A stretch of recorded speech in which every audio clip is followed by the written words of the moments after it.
महाराज देशमुख यांच्या कन्येचा विवाह या ठिकाणी संगमनेर या ठिकाणी संपन्न होतोय। तुम्ही पाहू शकता की 7 वाजता विवाह होणार आहे आणि अगोदर तिथं लोकांच्या पंक्ती जेवणासाठी बसलेल्या आहेत। काय काय मेनू आहे आपण पाहूया।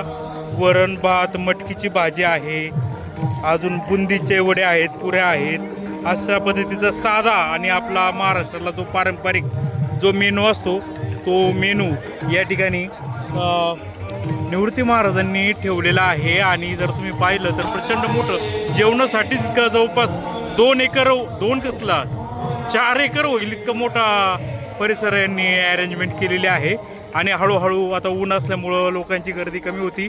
जसं जसं आता लग्नाचा मुहूर्त जवळ येतोय तशी हजारो लोक या ठिकाणी येऊ लागलेले आहेत। आणि काही वेळामध्ये तिथं पाय ठेवायला देखील जागा राहणार नाही, इतका तुडुंब परिसर या ठिकाणी होणार आहे। नुकतेच महाराष्ट्र राज्याचे मुख्यमंत्री देवेंद्र फडणवीस यांनी देखील येऊन या ठिकाणी शुभ आशीर्वाद दिलेले आहेत।